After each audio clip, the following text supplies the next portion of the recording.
அஸ்ஸலாமு அலைக்கும் வரஹ்மத்துல்லாஹி வபரகாத்துஹு. கண்ணியமான இஸ்லாமிய பெருமக்களே, இன்னைக்கு நம்மள பார்த்தோம்னு சொன்னால் எல்லா தரப்பு மக்களும் ஏதாவது ஒரு வகையான பிரச்சனைகள், தேவைகள், கஷ்டங்கள், சிரமங்கள் எல்லாத்துக்கும் இருக்குது. அப்போது இது எல்லா விதமான தேவைகள் நமக்கு நிறைவேறணும், பிரச்சனைகள் போகணும், சோதனைகள் போகணும்னா ஒரே ஒரு தீர்வு துவா தான். இந்த துவாவை நம்ம அல்லாஹ் கிட்ட ஓதணும்னு சொன்னா நிச்சயமாக அழகான பொண்ணு வேணுமா கிடைப்பா, அற்புதமான அந்தஸ்து வேணுமா கிடைக்கும், மிகப்பெரிய கோட்டீஸ்வரன் ஆகணுமா நிச்சயமாக அல்லாஹ்தாலா ஆக்கி வைப்பான். ஆனால் இந்த துவாவை உறுதியான எண்ணத்தோட, உறுதியான நீயத்தோட, இஹ்லாஸான நிலையில நம்ம கேட்டோம்னு சொன்னா நிச்சயமாக ரப்புல் ஆலமீன் நமக்கு நிறைவேற்றி கொடுக்கக்கூடியவனாக இருக்கிறான். இது பல ஹதீஸ்கள்ல, பல ஹதீஸுடைய கிதாபுகள்ல இந்த துவாவை நான் சேர்த்து உங்களுக்கு இப்ப சொல்லி காட்டுறேன். பாருங்க. பிஸ்மில்லாஹிர் ரஹ்மானிர் ரஹீம்.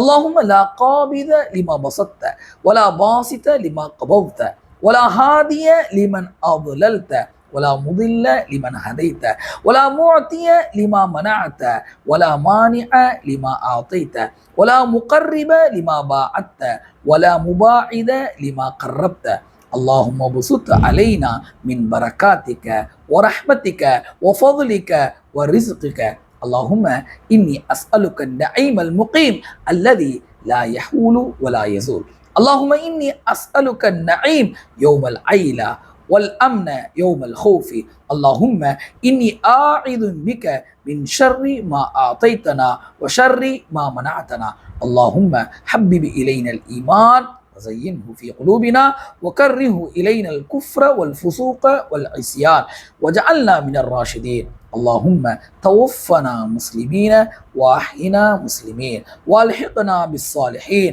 غير خزايا ولا مفتونين اللهم قاتل الكفرة الذين يكذبون رسلك ويصدون عن سبيلك واجعل عليهم رجزك وعذابك اللهم قاتل الكفرة الذين أوتوا الكتاب إله الحق.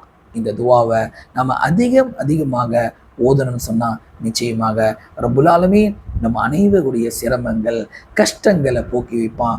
குறிப்பாக இன்னைக்கு உலகத்தில் பார்த்தோம்னு சொன்னால் நம்முடைய சகோதரர்கள் பல இடங்களில் பலவிதமான கஷ்டங்களுக்கு, இன்னல்களுக்கு ஆளாகி இருக்கிறாங்க. எனவே இது போன்ற துவாக்களை நம்ம தஹஜ்ஜுடைய நேரங்களில் நாம் ஓதணும்னு சொன்னால் நிச்சயமாக ரப்புல் ஆலமீன் நம்முடைய தேவைகளை நிறைவேற்றி வைப்பான். எந்த அளவுக்கு அடியார்கள் அல்லாஹ் கிட்ட துவாவை கேட்பாங்களோ அந்த அளவுக்கு அல்லாஹ் நம்மளை லைக் பண்ணுறானா, அல்லாஹ் நம்மளை சந்தோஷப்படுறானா. எனவே தான் ஒரு ஹதீஸை ஸல்லல்லாஹு அலைஹி வஸல்லம் சொன்னாங்க, துவா தான் இபாதத். வணக்கம் என்று சொன்னாலே துவா தான்.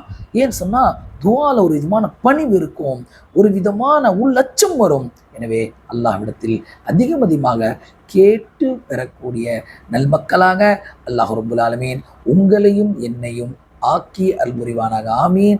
அஸ்ஸலாமு அலைக்கும் வரஹ்மத்துல்லாஹி வபரகாத்துஹு.